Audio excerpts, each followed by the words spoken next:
ಗುರು ದತ್ತಾತ್ರೇಯ. ದತ್ತ ಮತ್ತು ಆತ್ರೇಯ ಎರಡು ಪದಗಳು ಸೇರಿ ದತ್ತಾತ್ರೇಯ ಆಗಿದೆ. ಅಂದರೆ ದತ್ತನು ಅತ್ರಿಯ ಮಗ ಆತ್ರೇಯ. ದತ್ತ ಎಂದರೆ ಕೊಡುವುದು ಎಂದರ್ಥ. ಇಲ್ಲಿ ತನ್ನನ್ನು ತಾನೇ ಅತ್ರಿ ಮತ್ತು ಅನಸೂಯರಿಗೆ ಕೊಟ್ಟುಕೊಂಡು ದತ್ತನಾದನು. ಅತ್ರಿ ಒಬ್ಬ ಋಷಿ. ಈತ ಬ್ರಹ್ಮನ 7 ಮಕ್ಕಳಲ್ಲಿ ಒಬ್ಬ. ಈ ಜಗತ್ತಿನ ಸೃಷ್ಟಿಗಾಗಿ ತಪಸ್ಸು ಮಾಡುತ್ತಿದ್ದವನು. ಈತನ ಹೆಂಡತಿ ಅನಸೂಯೆ. ಈಕೆ ಮಹಾಪತಿವ್ರತೆ. ಪತಿವ್ರತೆ ಎಂದರೆ ತನ್ನ ಪತಿಯಲ್ಲಿ ನಿಷ್ಠೆ ಉಳ್ಳವಳು. ಗಂಡನಿಗೆ ಸುಖವಿರಬೇಕು, ಸಂತೋಷವಿರಬೇಕು ಎಂದು ಸದಾ ಯೋಚಿಸುತ್ತಿದ್ದಳು, ಕೆಲಸ ಮಾಡುವಳು. ಇದೇ ಅವಳ ತಪಸ್ಸು. ಈ ತಪಸ್ಸೆ ಒಂದು ಮಹಾಶಕ್ತಿಯಾಗಿತ್ತು. ಒಂದು ಸಂಜೆ ಪ್ರತಿಷ್ಠಾನಗರ, ಈಗಿನ ಪೈಠಣ್, ಮಹಾರಾಷ್ಟ್ರದಲ್ಲಿ ಇಂಥವಳೇ ಇನ್ನೊಬ್ಬ ಪತಿವ್ರತೆ ಇದ್ದಳು. ಅವಳ ಹೆಸರು ಸುಮತಿ. ಅವಳ ಗಂಡ ಕೌಶಿಕ. ಅವನು ತಪ್ಪುದಾರಿ ಹಿಡಿದ. ಸುಮತಿಯನ್ನು ಬಿಟ್ಟು ಹೊರಟು ಹೋದ. ಅವನಿಗೆ ವಿಪರೀತ ಕಾಯಿಲೆ ಬಂತು. ಮೈಯೆಲ್ಲ ಹುಣ್ಣಾಯಿತು. ಮತ್ತೆ ಸುಮತಿಯ ಬಳಿಗೆ ಬಂದ. ಅವಳು ತುಂಬಾ ಒಳ್ಳೆಯವಳು, ಕ್ಷಮಾಶೀಲೆ. ಅವನ ಹುಣ್ಣುಗಳನ್ನು ತೊಳೆದು ಔಷಧ ಹಾಕಿದಳು. ಒಳ್ಳೆಯ ಆಹಾರ ಕೊಟ್ಟಳು. ಅವನಿಗೆ ನಡೆಯಲು ಆಗುತ್ತಿರಲಿಲ್ಲ. ಒಂದು ಸಂಜೆ ಸುಮತಿ ಅವನನ್ನು ತನ್ನ ಹೆಗಲ ಮೇಲೆ ಕುಳ್ಳಿರಿಸಿಕೊಂಡು ಹೊರಟಿದ್ದಳು. ಇದೇ ಸಮಯದಲ್ಲಿ ಆ ನಗರದಲ್ಲಿ ಒಂದು ಘಟನೆ ನಡೆದಿತು. ದೊಡ್ಡ ಅಪರಾಧ ಮಾಡಿದವನೊಬ್ಬನಿಗೆ ಮರಣದಂಡನ ವಿಧಿಸಿದರು. ಆದರೆ ಅವನು ತಪ್ಪಿಸಿಕೊಂಡು ಬಿಟ್ಟನು. ಅವನನ್ನು ರಾಜಭಟರು ಹುಡುಕಿಕೊಂಡು ಹೊರಟರು. ಒಂದು ಕಡೆ ಅಪರಾಧಿಯಂತೆ ಕಂಡುಬಂದ ಒಬ್ಬನು ಹಿಡಿದು ತಂದರು. ರಾಜನು ವಿಚಾರ ಮಾಡದೆ ಅವನನ್ನು ಶೂಲಕ್ಕೆ ಏರಿಸುವಂತೆ ಅಪ್ಪಣೆ ಮಾಡಿದನು. ರಾಜಭಟರು ಕೂಡಲೇ ಅವನನ್ನು ಶೂಲಕ್ಕೆ ಹಾಕಿದರು. ಹೀಗೆ ಶಿಕ್ಷೆಗೆ ಒಳಗಾದ ನಿಜವಾದ ಅಪರಾಧಿ ಮಾಡಿದವನಲ್ಲ, ಮಾಂಡವ್ಯನೆಂಬ ಋಷಿ. ಅವನು ತನ್ನ ಯೋಗ ಮಹಿಮೆಯಿಂದ ಶೂಲದ ಮೇಲಿದ್ದರೂ ಮರಣಕ್ಕೆ ತುತ್ತಾಗದೆ ನೇತಾಡುತ್ತಿದ್ದನು. ಸೂರ್ಯನೇ, ಉದಯಿಸಬೇಡ. ಅದೇ ಮಾರ್ಗದಲ್ಲಿ ಪತಿಯನ್ನು ಹೊತ್ತ ಸುಮತಿ ಬರುತ್ತಿದ್ದಳು. ಆಗ ಕತ್ತಲೋ ಕತ್ತಲೆ. ಒಬ್ಬರ ಮುಖ ಒಬ್ಬರಿಗೆ ಕಾಣಿಸದು. ಆಕೆ ಈ ಕತ್ತಲಿನಲ್ಲಿ ನಡೆಯುತ್ತಿರುವಾಗ ಕೌಶಿಕನ ಕಾಲು ಶೂಲಕ್ಕೆ ತಾಗಿತು. ಅದರಿಂದ ಮಾಂಡವ್ಯನಿಗೆ ತುಂಬಾ ನೋವಾಯಿತು. ಋಷಿಗೆ ಕೋಪ ಬಂತು. ಅವನು ಕೂಡಲೇ ಈ ಶೂಲಕ್ಕೆ ಕಾಲು ತಾಗಿದವನು ಸೂರ್ಯ ಹುಟ್ಟಿದೊಡನೆ ಸಾಯಲಿ ಎಂದು ಶಾಪ ಕೊಟ್ಟನು. ಇದು ಸುಮತಿಗೆ ಕೇಳಿಸಿತು. ಕಳವಳವಾಯಿತು. ಪತಿಯೇ ಸರ್ವಸ್ವ ಎಂದು ನಂಬಿದ ಪತಿವ್ರತೆಯಲ್ಲವೇ ಅವಳು. ಕೂಡಲೇ ಅವಳು, ಎಲೆ ಸೂರ್ಯನೇ, ನೀನು ಉದಯಿಸಬೇಡ. ನನ್ನ ಮಾತನ್ನು ಮೀರಿದರೆ ನೀನು ಸುಟ್ಟು ಬಿಡುವೆ ಎಂದು ಶಾಪ ಕೊಟ್ಟಳು. ಪತಿವ್ರತೆಯ ಶಕ್ತಿ ಮಹತ್ತಾದದ್ದು. ಅವಳ ಶಾಪಕ್ಕೆ ಹೆದರಿ ಸೂರ್ಯ ಹುಟ್ಟಲೇ ಇಲ್ಲ. ಇದರಿಂದ ಜಗತ್ತೆಲ್ಲ ಕತ್ತಲಾಯಿತು. ಸಸ್ಯಗಳು ಬೆಳೆಯುವುದು ನಿಂತು ಹೋಯಿತು. ಎಲ್ಲ ಕೆಲಸಗಳು ನಿಂತು ಹೋದವು. ಅನಸೂಯೆಯೇ ಗತಿ. ಜನರ ಈ ಸಂಕಟವನ್ನು ನೋಡಿ ದೇವತೆಗಳಿಗೆ ಮರುಕು ಹುಟ್ಟಿತು. ಅವರು ಈ ಕಷ್ಟವನ್ನು ನಿವಾರಿಸಲೆಂದು ಬ್ರಹ್ಮನನ್ನು ಬೇಡಿದರು. ಬ್ರಹ್ಮನು, ಇದೆಲ್ಲ ಪತಿವ್ರತೆಯ ಶಾಪದ ಫಲ. ಇದನ್ನು ಪರಿಹರಿಸಲು ಮಹಾಪತಿವ್ರತೆಯಾದ ಅನಸೂಯೆಯನ್ನೇ ಮೊರೆ ಹೋಗೋಣ ಎಂದನು. ಬ್ರಹ್ಮಾದಿ ದೇವತೆಗಳಿಗೆಲ್ಲ ಪ್ರತಿಷ್ಠಾ ನಗರದ ಬಳಿ ಇದ್ದ ಅತ್ರಿ ಋಷಿ ಆಶ್ರಮಕ್ಕೆ ಬಂದರು. ಅನಸೂಯಾ ದೇವಿಯನ್ನು ಕಂಡು ವಂದಿಸಿದರು. ಋಷಿ ಪತ್ನಿಗಳಿಗೆ ಆಶ್ಚರ್ಯವೋ ಆಶ್ಚರ್ಯ. ಬ್ರಹ್ಮ ದೇವರು, ದೇವರಾಜ, ಇಂದ್ರ ಮೊದಲಾದ ಎಲ್ಲ ದೇವತೆಗಳು ಇಳಿದು ಬಂದಿದ್ದಾರೆ. ಕಾರಣ ಕೇಳುವ ಮೊದಲೇ ದೇವತೆಗಳು ಹೇಳಿದರು, ತಾಯಿ, ಕೌಶಿಕನ ಪತ್ನಿ ಸುಮತಿಯ ಶಾಪದಿಂದ ಸೂರ್ಯನು ಹುಟ್ಟದೆ ಮರೆಯಾಗಿದ್ದಾನೆ. ಇದರಿಂದ ಲೋಕವೆಲ್ಲ ಅಸ್ತವ್ಯಸ್ತವಾಗಿದೆ. ಜನರು, ಪಶು ಪಕ್ಷಿಗಳು ಹಾಹಾಕಾರ ಮಾಡುತ್ತಿದೆ. ಆದ್ದರಿಂದ ನೀನು ಪ್ರಸನ್ನಳಾಗಿ ಸುಮತಿಗೆ ತಿಳಿಯ ಹೇಳಬೇಕು. ಇದರಿಂದ ನಾವು ಉಪಕೃತರಾಗುವೆವು. ಅತ್ರಿ ಅನಸೂಯೆಯರು ದೇವತೆಗಳೊಡನೆ ಸುಮತಿಯ ಮನೆಗೆ ನಡೆದರು. ಸುಮತಿ ಅನಸೂಯೆಯನ್ನು ಆದರಿಸಿ ಎಲ್ಲರನ್ನು ಸ್ವಾಗತಿಸಿದಳು. ಅನಸೂಯೆ ತಾನು ಬಂದುದಕ್ಕೆ ಎಂಬುದನ್ನು ತಿಳಿದಳು. ಇದು ದೇವಕಾರ್ಯ, ನೀನು ಮಾಡಬೇಕು. ಸೂರ್ಯನಿಗೆ ಕೊಟ್ಟ ಶಾಪ ಹಿಂತೆಗೆದುಕೊಂಡು ಲೋಕವನ್ನು ಉದ್ಧರಿಸು ಎಂದಳು. ನಿಜ, ಆದರೆ ಸೂರ್ಯನು ಉದಯಿಸಿದರೆ ನನ್ನ ಗಂಡನಿಗೆ ವಿಪತ್ತಲ್ಲವೇ?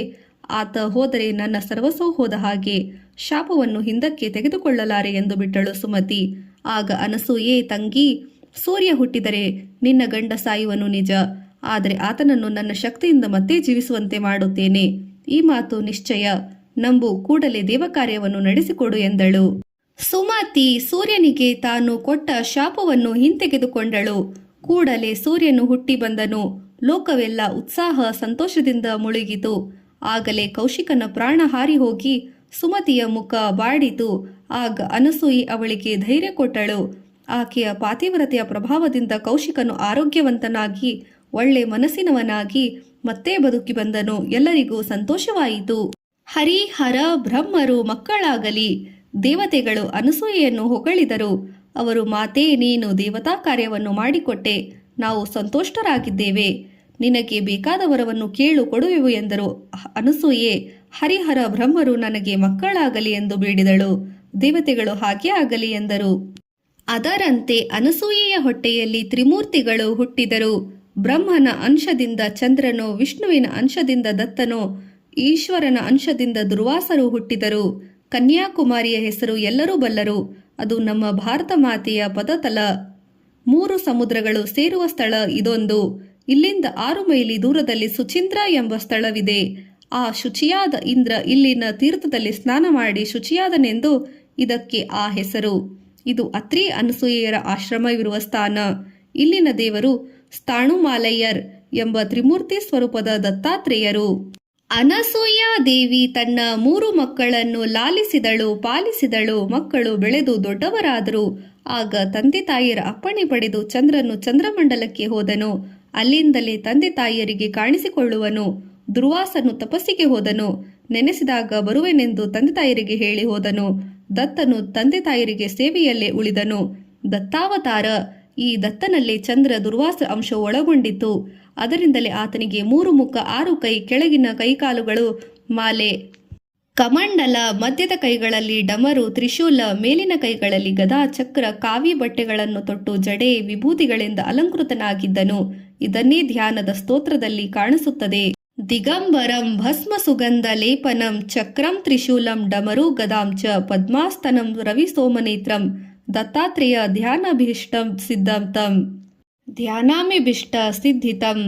ಇದು ದತ್ತಾವತಾರ. ರಾಮ, ಕೃಷ್ಣ ಮೊದಲಾದ ಅವತಾರಗಳಿಗೋ ದತ್ತಾವತಾರಕ್ಕೂ ವ್ಯತ್ಯಾಸ ಉಂಟು. ರಾಮ, ಕೃಷ್ಣ ಮೊದಲಾದ ಅವತಾರಗಳು ಗೊತ್ತಾದ ಒಂದು ಉದ್ದೇಶ ಸಾಧನೆಗಾಗಿ ಆದವು. ಉದಾಹರಣೆಗೆ ಶ್ರೀರಾಮನ ಅವತಾರ ರಾವಣನಂತ ರಾಕ್ಷಸನ ನಾಶಕ್ಕೆ ಆಯಿತು. ಶ್ರೀಕೃಷ್ಣನ ಅವತಾರ ಕಂಸನಂತ ದುಷ್ಟನ ವಧೆಗಾಗಿ ಆಯಿತು. ಆದರೆ ಶ್ರೀ ದತ್ತಾವತಾರ ಅಂಥ ಒಂದು ನಿರ್ದಿಷ್ಟ ಕಾರಣಕ್ಕಾಗಿ ಆದುದಲ್ಲ. ಅದು ಭಕ್ತರನ್ನು ಸದಾ ಉದ್ಧರಿಸಲು ಆದ ಅವತಾರ.